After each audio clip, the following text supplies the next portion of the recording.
Hello everyone, आज हम करने जा रहे हैं इंडियन एविडेंस एक्ट का चैप्टर नंबर 3 और चैप्टर नंबर 4। ठीक है।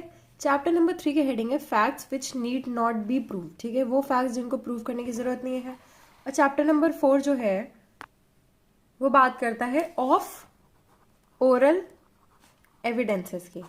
ठीक है, ये पूरा जो पोर्शन है ये हमारे कौन से पार्ट में फॉल होता है? ये हमारे आई थिंक पार्ट 2 में फॉल होता है। ठीक है, पार्ट 2 में फॉल होता है ऑफ प्रूफ का। ठीक है, कि प्रूफ करना है। तो अब देखो चैप्टर 3 के ट्रिक्स पे आते हैं। चैप्टर 3 में ये बोला गया है facts which need not B proof. ठीक है, तो कौन से फैक्ट्स है? फैक्ट जुडिशली भी noticeable need not B proof. ठीक है, वो फैक्ट्स जिनको जुडिशली आप नोटिस कर सकते हो उनको प्रूफ करने की जरूरत नहीं है। ठीक है, यानी कि जिनको आप जनरली नोटिस कर सकते हो। तो facts which need not be prove, for example हमने एक किचन है। ठीक है, उस किचन से हम याद करते हैं इसे। किचन से इसलिए बिकॉज मैंने एक ट्रिक बनाई है, आप इस ट्रिक को देख लीजिए। On proof. ठीक है, ऑन प्रूफ क्या है? देखो, सेक्शन 91 से लेकर के 100 तक हमने एक हॉल में बनाया है exclusion of oral by documentary evidence. ये मैंने आपको करवाया है, ये आप देख लीजिएगा कि एक लेआउट बनाया है। ठीक है, फिर इसके बाद ये है चैप्टर 3। ठीक है, ये तो बात का चैप्टर हो गया, चैप्टर 6 हो गया। चैप्टर 3 इधर है, ये एक किचन है। ठीक है, ये एक हॉल पास हो रहा है 56, 57, 58, 3 सेक्शन इधर आ जाते हैं। ठीक है, चैप्टर 4 जो है, ठीक है, वो इधर आता है ऑफ ओरल एविडेंस। ठीक है, इसमें 2 लोग रह रहे हैं, 2 पर्सन का रूम है। ठीक है, ऑफ ओरल एविडेंस, यहाँ पे लोग रह रहे हैं। और दिस इज द ऑफिस। ठीक है, जहाँ पे डॉक्यूमेंट्स वगैरह रखी हुई हैं। ठीक है, तो इसमें ऑफिस है, इसमें बहुत सारे सेक्शन है। ये मैंने आपको करवाया है, बहुत अच्छे से करवाया है। कोई एक रूम का लेआउट आप इसलिए ऐसे याद रखो, पार्ट 3 को याद करने के लिए पूरे एक घर का आउटलेट या फिर इसका आउटलेट याद रखो। ठीक है, तो उससे आपको समझ में आएगा कि चैप्टर 3 जो है किचन में है। इससे पता चलेगा facts which need not be prove. ठीक है, इधर सबसे इजी रूम है, ये सबसे इजी कमरा है, सबसे मोस्ट एक्सेसिबल जगह है ये, जहां पे आप जाना चाहते हो। ठीक है, तो हर एक जगह पे किचन होना चाहिए, उसके लिए कोई प्रूफ देने की जरूरत नहीं है। 2 लोग रहते हैं इस रूम पे, ये है ऑफ ओरल एविडेंस। ठीक है, ऑफ ओरल एविडेंस ऐसे, ये ऑफिस है, डॉक्यूमेंट्री एविडेंस 5 हो गया, 3, 4, 5। ठीक है, और 6 वाला जो है 91 से 100 तक exclusion of oral by documentary evidence. ठीक है, तो हमने इस तरीके से प्रिपेयर किया है। तो इसमें आ जाते हैं, ये पोर्शन कहाँ पे आ गया? ये किचन में आ गया। ठीक है, तो किचन में क्या है? आपको देखो प्लेट रखी हुई है, खाना रखा हुआ दिख रहा है, तो उसमें क्या है? फैक्ट्स जुडिशियली भी noticeable need not be proved. आपको दिख रहा है, आपको बनाने की जरूरत नहीं है, नीड नॉट बी कुक्ड। ठीक है, खाना जो दिख रहा है need not be cooked, it's already cooked. Next 57 में आता है facts of which court must take judicial notice. ठीक है, ये ऐसे खाना है जिसको बनाने की जरूरत है। फैक्ट्स, कोई ऐसे फैक्ट्स, ठीक है, जिनको बनाने की जरूरत है, यानी कि जो खाना बनाने की जरूरत है। For example ready to eat वाला हो गया, तो facts of which court must take judicial notice. Next facts admitted need not be prove. ठीक है, ऑलरेडी एडमिट कर लिया है कोई चीज, तो उसको प्रूव करने की जरूरत नहीं है। ठीक है, जैसे कि खाना बनाए कि नहीं बनाए, तो वो ऑलरेडी एडमिट कर लिया है, उसको प्रूव करने की क्या जरूरत है ना। फॉर एग्जाम्पल आपने अपनी मेड से पूछा कि खाना बनाए कि नहीं बनाए, शी सेज नहीं बनाया, तो शी एडमिटेड इट, तो अब उसको प्रूव करने की जरूरत नहीं है। तुम किचन में आकर के बार बार देखो, आप नहीं जाते हो। ठीक है, मेड का काम देखने। तो मैं समझ रही हूँ थोड़ा सा अटपटा है, ये थोड़ा सा लय से बाहर हट रहा है, बट इसको बनाने का जो तरीका है वो बहुत इजीली मैंने बनाया है। अगर आपको ये लेआउट एक तरह से याद रहेगा ना, खाना ऑलरेडी बना हुआ है, बनाने की जरूरत नहीं है, खाना बनाने की जरूरत है, यहाँ पे उन्होंने मान लिया कि खाना नहीं बना है, तो फिर इसके बाद उसकी प्रूफ की जरूरत नहीं है। ठीक है, बस इतना सा याद रखना है।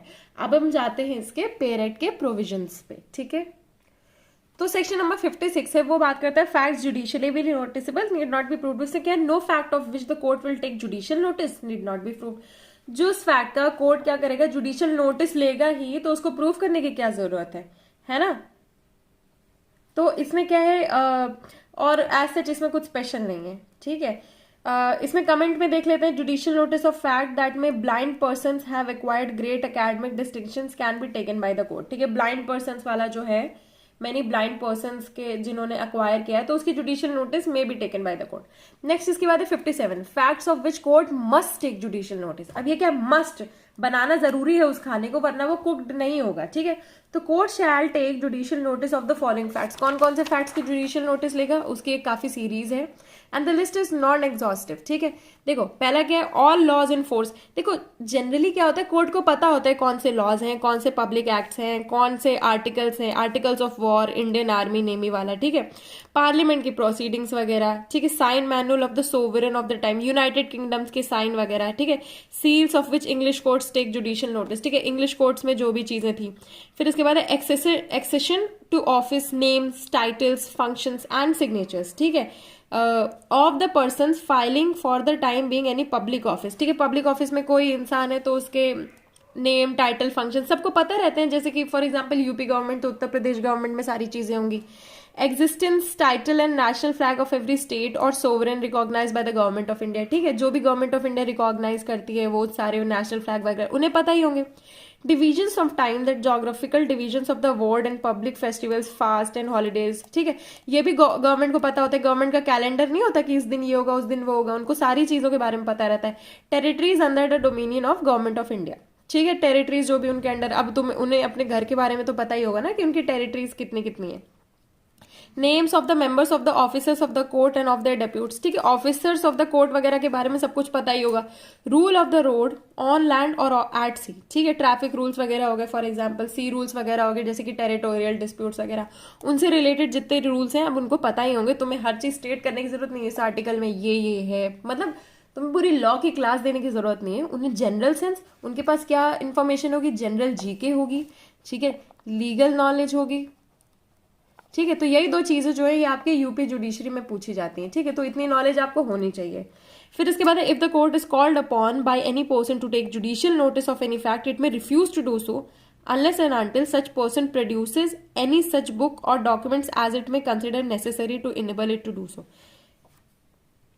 तो इसका मतलब है अगर एक इंसान चाहता है कि कोर्ट किसी चीज का जुडिशियल नोटिस ले, ठीक है, जुडिशियल नोटिस ले, तो उसको वो डॉक्यूमेंट प्रोड्यूस करनी पड़ेगी, एंड अनटिल एंड अनलेस वो डॉक्यूमेंट नहीं प्रोड्यूस करता है तो कोर्ट को लेने की जरूरत नहीं है एज सच, ठीक है।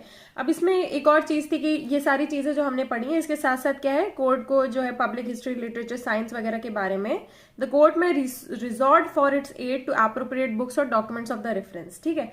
अब देखो जनरली क्या होता है, कोर्ट को पता होता है कि क्या लॉज वगैरह है, बट कोर्ट को क्या है, नोटिस लेना पड़ेगा। फॉर एग्जांपल आप किसी एक्ट के बारे में बता रहे हो तो इसमें आप पूरा पूरा एक्ट मेंशन करोगे, ठीक है, तो कोर्ट उस चीज का जुडिशियल नोटिस लेगा। पहले हमने जो फर्स्ट सेक्शन इसमें किया वो इस बारे में था कि फैक्ट जुडिशियली नोटिसेबल, ये ऑलरेडी जुडिशियली नोटिसेबल है, इनको प्रूफ करने की जरूरत नहीं है, ठीक है। अब ये वो फैक्ट्स हैं जिसका कोर्ट क्या करेगा, जुडिशियल नोटिस लेगा, ठीक है, नोटिस करेगा, एज सच उसमें प्रूफ की जरूरत नहीं है, ठीक है, बस नोटिस लेगा, क्योंकि वो ऑलरेडी चीजें हैं, मेंशन्ड है, गवर्नमेंट के द्वारा मेंशन्ड है, अच्छी बुक्स के द्वारा है, तो उन्हें बस उसको नोटिस करना है, नोट डाउन करना है, पढ़ाई नहीं करनी है उसके बारे में बहुत ज्यादा। 58 है facts admitted need not be prove. अब जो फैक्ट्स एडमिट कर लिए गए हैं उनको प्रूव करने की जरूरत नहीं है, इसको पढ़ते हैं।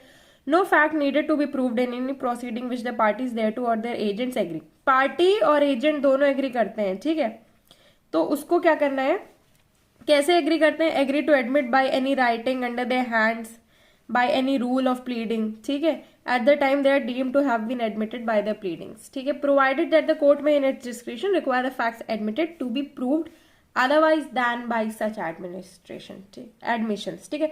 प्रोविजो ये है कि कोर्ट क्या कर सकता है, अपने डिस्क्रिप्शन पे रिक्वायर कर सकता है कि facts admitted to be proved, उनका डिस्क्रिप्शन है कि फैक्ट एडमिटेड हो तो प्रूव भी करो, अदरवाइज उनकी एज सच कुछ रिक्वायरमेंट नहीं है।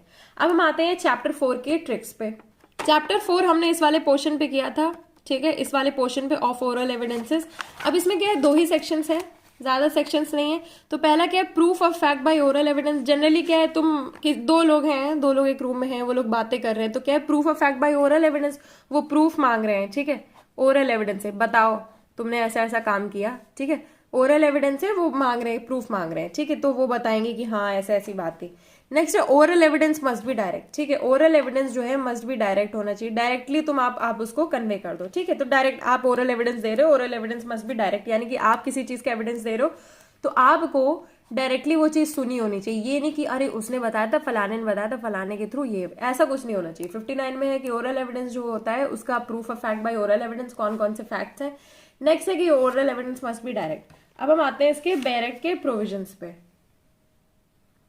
Proof of facts by oral evidence, इसमें क्या है, all facts except the contents of documents or electronic records may be prove by oral evidence, ठीक है। कंटेंट्स ऑफ देखो इलेक्ट्रॉनिक रिकॉर्ड डॉक्यूमेंट जो है एक्सेप्शन है इसका, ठीक है। डॉक्यूमेंट्स, इलेक्ट्रॉनिक रिकॉर्ड्स, जो भी चीज लिखित है वो एक्सेप्शन है, तो उनको कैसे प्रूव होगा? By oral evidence.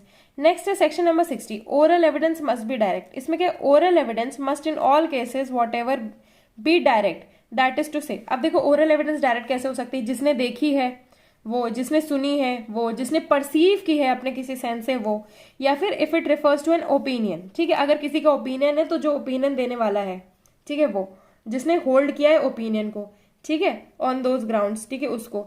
इसका प्रोविजो क्या है? Provided that the opinions of experts expressed in any treaties, ठीक है। प्रोविजो ये है कि opinion of experts, expert opinions जो है किसी ट्रीटी के बारे में दिया है, commonly offered for sale and the grounds on which such opinions are held, may be proved by production of such treaties, ठीक है। वो ट्रीटीज को क्या करेंगे? प्रोडक्ट प्रोड्यूस कर देंगे if the author is dead और कैन नॉट बी फाउंड और has become incapable of giving evidence, ठीक है। अब देखो इसमें जो एक्सपर्ट ओपिनियंस हैं किसी ट्रीटीज वगैरह से रिलेटेड है और वो आ नहीं पा रहे हैं उस चीज का एविडेंस देने, तो उनको ऐसे प्रूव किया जा सकता है। और can not be called as witness without an amount of delay, तो क्या कर सकते हैं? कोर्ट क्या करेगा? बोलेगा कि ठीक है, जरूरी नहीं है उन्हें आना, ठीक है। उनके ओपिनियंस को क्या किया जाएगा? That can be commonly prove by production of such treaties. कैसे प्रूव होगा वो? प्रोडक्शन ऑफ सच ट्रीटीज, इतना याद रखना, ये इसका प्रोविजो है। देखो ये जनरली ये चीजें शायद ना आए, पर ये आ सकता है कि कैसे होगा अगर एक्सेप्शन में फॉल करता है तो उसकी प्रोडक्शन से हो सकता है। एक्सेप्शन ओरल एविडेंस का ये है। नेक्स्ट प्रोविजो क्या है? Also that if oral evidence refers to existence और condition of any material thing, ठीक है, किसी मटेरियल थिंग के एग्जिस्टेंस का, कि अरे वो चीज वहां पे है, वो चीज वहां पे है ना, other than a document, the court में if it thinks fit require the production of such material thing for its inspection, ठीक है। कि फॉर एग्जाम्पल ये इस सामान में ऐसे ऐसे था, मैंने इसको ऐसे ऐसे देखा। फॉर एग्जाम्पल आपको एक बॉक्स मिलता है, उस बॉक्स में ये था, आप उसका ओरल एविडेंस दे रहे हो, ठीक है, कि वो बॉक्स किसी ऑफेंस को कमिट करने के लिए यूज किया गया था, तो आप उस बॉक्स का ओरल एविडेंस दे रहे हो। फिर कोर्ट ये भी बोल सकते हैं कि अरे उस बॉक्स को दिखा दो मुझे, ठीक है, तो मुझे पता चलेगा कि तुम सही बोल रहे हो कि नहीं, ठीक है। तो कोई सामान है जिसको आप दिखा सकते हो तो उसका दे दोगे, ठीक है। और बस इतना ही है, दो ही एक्सेप्शंस है इसका। इसमें है कि आप ला नहीं सकते हो किसी ट्रीटी वगैरह से रिलेटेड, तो आप उस ट्रीटी को प्रोड्यूस कर दोगे। और नेक्स्ट है कि अगर कोई मटेरियल थिंग है तो उसको भी ले आओगे आप, ठीक है। जरूरी आप उसका ओरल एविडेंस देने के बजाय उसके साथ साथ आप उसको ले आओ। इसी के साथ हमारा जो ये वाला पोर्शन है ऑफ ओरल एविडेंस कंप्लीट होता है। आई होप आपको अच्छा लगा हो ये चैप्टर 3 और चैप्टर 4, और इसके शॉर्ट्स में मैंने आपको जैसे समझाया है वो आपको समझ में आया हो तो please do like, share, comment and please do subscribe. आगे भी वीडियोस आती रहेंगी, बहुत सारी वीडियोस आएंगी, आपको बिल्कुल प्रॉब्लम नहीं होगी। बट अभी जो है मैं बेसिक लॉज कवर कर रही हूँ, विद इन 2 मंथ्स बहुत सारी चीज़ें कवर हो जाएंगी, डीजीएस से रिलेटेड बहुत सारी चीज़ें कवर हो जाएंगी, okay. And I hope you like this video, thank you and please do subscribe.